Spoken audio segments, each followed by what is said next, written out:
Assalamualaikum warahmatullahi wabarakatuh. Kemudian yang kedua antara lain wa yarzuquhu min haitsu la yahtasib. Untuk orang yang bertakwa dijamin rezekinya oleh Allah, bahkan Allah akan datangkan dari jalan yang tidak disangka-sangka. Seperti ceritanya Sayyidah Maryam Al-Batul, seorang wanita yang solihah, diabadikan ceritanya di dalam Al-Quran. Kullama dakhala 'alaiha Zakaria al-mihraba wajada 'indaha rizqa qala ya Maryam anna laki hadha qalat huwa min 'indillah innallaha yarzuqu man yasha'u bighairi hisab. Sayyidah Maryam seorang wanita yang sangat solehah, yang takwa, yang begitu taat kepada Allah, bahkan tidak pernah maksiat telinganya, matanya, kakinya, tangannya, seluruhnya. Kebanyakan waktunya itu di dalam rumah. Kebanyakan waktunya itu di dalam rumah, di dalam ruangan. Ibadah taat kepada Allah, tidak pernah maksiat. Walaupun tidak pernah kemana-mana, karena takwanya Allah datangkan untuknya rezeki dari mana-mana. Sehingga Nabi Zakaria alaihi salatu wasalam yang mengasuhnya, mendidiknya pada waktu itu, setiap masuk ke kamarnya Maryam itu heran. Ada rezeki-rezeki, ada buah-buahan, ada makanan-makanan, bahkan yang datang tidak pada musimnya. Anna laki hadza? Maryam, dari mana ini? Dijawab, ya min indillah, dipaket dikirim langsung dari Allah. Innallaha yarzuqu man yasha' bighairi hisab. Allah berkuasa mendatangkan rezeki untuk siapa saja yang dikehendakinya dari jalan yang tidak disangka-sangka. Jadi ibu-ibu, kaum wanita, asal ada takwa, walaupun di rumah saja, nanti rezeki Allah akan datangkan dari mana-mana. Tidak perlu ke Korea, ke Jepang, ke Taiwan, mandikan anjingnya orang kafir. Innalillahi wa inna ilaihi raji'un. Tidak perlu seperti itu. Asal ada takwa, nanti Allah akan datangkan rezeki dari mana-mana. Tetapi kalau tidak ada takwa, walaupun kemana-mana tidak datang rezekinya. Takwa. Saya itu tahun baru itu diundang pengajian ke Kolaka. Kolaka itu dekat Kendari, Sulawesi Tenggara. Waktu tiba di sana itu heran, ada tumpukan tanah itu tinggi-tinggi di dekat pelabuhan. Saya kira itu untuk nguruk pelabuhan pantai, reklamasi seperti Ahok kemarin itu. Ahok itu rahimahullah atau lanatullah. Enggak usah sebut aja. Itu ya, tumpukan tanah itu menggunung. Heran itu. Ini tanah ini mau dibikin apa ini? Uruk pantai ya? Tidak, Pak. Ini tanah di sini ini sekaligus mengandung nikel, mengandung emas, mengandung kron. Kron itu katanya yang bahan untuk anti tayang itu lah, kayak ini itu lah. Itu katanya. Dan terus ini mau kemana ini? Ini langsung dibawa ke luar negeri, dibeli oleh orang Cina. Di sana itu Pak, di Cina itu timbunan tanah dari Kolaka ini ditimbun sampai besarnya itu sak kabupaten.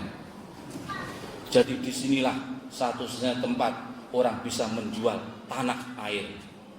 Jadi orang menjual tanah air, tanahnya itu dijual. Di dalamnya ada airnya ada itu.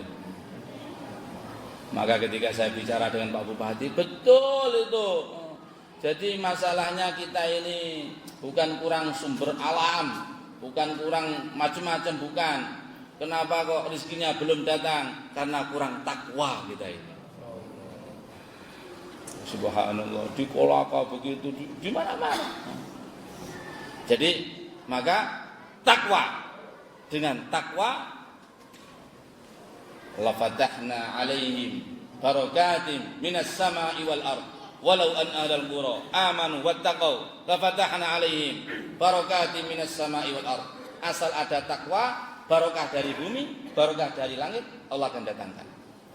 Wa may yattaqillaha yaj'al lahu min amrihi yusra. Yang ketiga antara lain, untuk orang yang bertakwa, urusannya dimudahkan oleh Allah.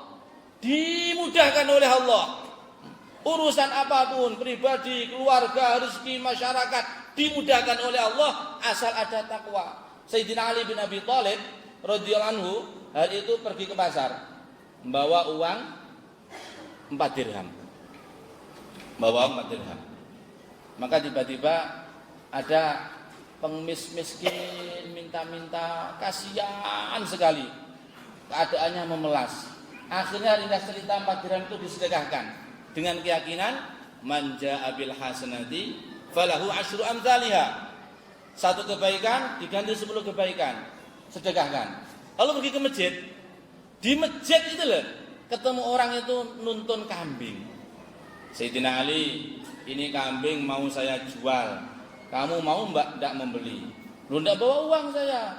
Terserah, yang penting kamu beli saja. Bayar apapun silakan. Tidak harus sekarang. Yang penting mau membeli saja. Berapa kamu jual? Ini saya jual 60 dirham. Ya sudah, kalau mau dibayar kapan-kapan letakkan di situ, diikat.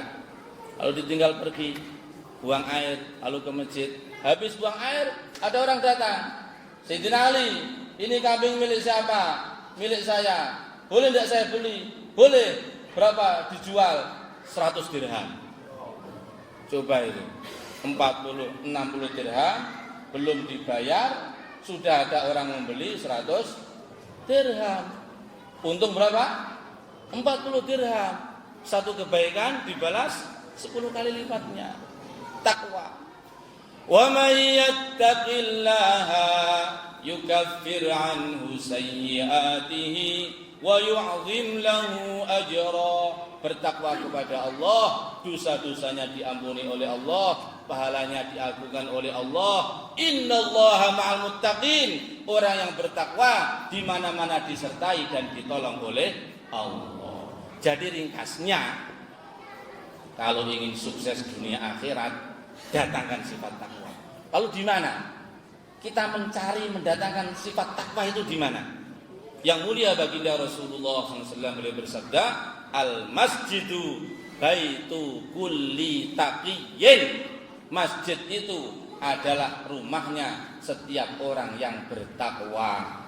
Maknanya kata para ulama, semakin kita di masjid, semakin meningkat takwanya. Tambah lama di masjid, tambah takwanya. Bagaimana tidak? Sebagaimana disebutkan dalam hadis riwayat Imam Bukhari, orang duduk di masjid yang penting dalam keadaan wudu tidak batal. Selama itu Allah akan kirim malaikat mendoakannya. Allahumma ighfir lahu, Allahumma arhamhu, Allahumma ighfir lahu, Allahumma ighfir lahu. Ya Allah ampuni dia, ya Allah rahmati dia, ya Allah ampuni dia, ya Allah rahmati dia. Duduk di masjid sak jam, didoakan malaikat sak jam. 10 jam, 10 jam. Yang doakan siapa, Pak? Malaikat. La ya'sunallah ma amarahum wa yaf'alun ma yu'marun. Tidak pernah maksiat, terus maknanya doanya pasti dikabulkan oleh Allah. Doanya apa? 2. 1, ampuni dosanya. 2, curahkan rahmat untuknya. Kita ini kalau diampuni dosanya, mati kapanpun tidak masalah, surga tempatnya. Kita ini pusing keliling, masalah ini, masalah keluarga, masalah istri, masalah ekonomi, masalah politik, masalah ini, masalah itu. Mengapa? Karena belum diturunkan rahmatnya. Kalau sudah diturunkan rahmatnya, selesai masalah. Kalau sudah diturunkan rahmat oleh Allah, selesai masalah. Berarti maknanya di masjid selesaikan masalah. Maka itulah di masjid pusat takwa, di masjid tempat mendatangkan takwa, di masjid tempat mendatangkan macam-macam kebaikan. Maka bagaimana, alhamdulillah, masjid-masjid kita bagaimana kita tambah hari tambah kita makmurkan, insyaallah. Dan ini penting, Pak. Ini penting ini. Penting bagaimana? Maksudnya, alhamdulillah di antara teman-teman jamaah yang sudah ke masjid itu, selain istiqomah makmurkan masjid, ngajak yang lain. Kalau tidak bahaya. Kalau tidak bahaya. Contohnya, misalnya di Masjid Muhajirin ini. Di Masjid Muhajirin ini yang sudah jamaah berapa, Pak? Kurang lebihnya. Yang istiqomah. Katakanlah di masjid ini yang jamaah istiqomah 100 orang. Saya ingin tanya, 100 orang yang sudah istiqomah jamaah di masjid ini muda terus apa lama-lama juga menjadi tua? Bagaimana, Pak? Muda terus apa lama-lama jadi tua? Jadi tua lah. Pertanyaan lagi, yang sudah ke masjid ini akan hidup terus atau lama-lama jadi mati? Mati. Jadi kalau 100 orang berangkat ke masjid, mati satu tinggal berapa, Pak? 99. Mati 2, 98. Mati 3, 97. Mati 99. Jadi kalau kita tidak mikirkan, nanti lama-lama habis, gitu loh. Karena semua orang akan pergi mati. Tapi kalau kita pikirkan yang lain, kita ajak, insya Allah tambah hari masjidnya itu tambah makmur, insya Allah ya. Dan itu berpahala besar. Ngajak orang untuk amalkan agama itu berpahala besar. Kemudian masjid ini bagaimana kita niatkan seperti masjidnya Rasulullah Sallallahu Alaihi Wasallam. Pusat dakwah, pusat ilmu, pusat ibadah, pusat kebaikan, pusat semua kebaikan dan keberkahan itu di masjid. Maka masjidnya Rasulullah itu dikatakan seperti jantung bagi tubuh. Seperti jantung bagi tubuh. Masya Allah, ini ternyata tidak terasa ngajinya kita sudah hampir 1 jam. Bagaimana ini? Ngajinya diteruskan atau bagaimana? Kita ngaji, kita ini Pak ya, kadangkala ini ngaji, ibadah, sholat, ini terasa lama. Lama betul ngajinya ini Pak Ustaz. Lama betul ini sholat kita ini. Lama betul ini wiridan kita, zikir kita ini. Mengapa kita mengatakan itu? Karena belum dinampakkan pahalanya. Nanti di akhirat, kalau sudah dinampakkan pahalanya, kita akan mengatakan sebaliknya, kenapa cepat sekali ngajinya? Kalau tahu pahalanya seperti ini, kita ingin ngaji sampai jam 3 malam. Bagaimana sampai jam 3 malam? Demikian kurang lebih pengajian malam hari ini. Terakhir saya sampaikan apa yang dulu dikatakan Imam Malik rahimahullah. Imam Malik itu ulama besar di Madinah pada zaman itu.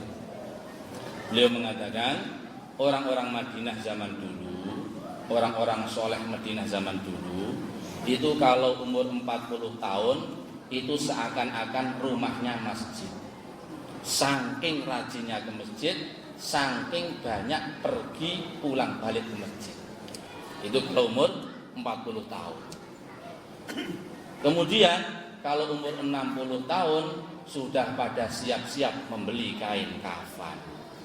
Coba ini, siapa yang umurnya sudah 60 tahun angkat tangan coba. Tidak ada yang aku ini. Padahal kelihatan putih rambutnya ini.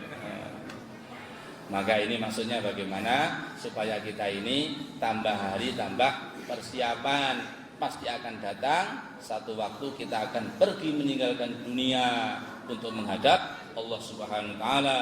Yang kita bawa hanya iman dan amal-amal soleh kita.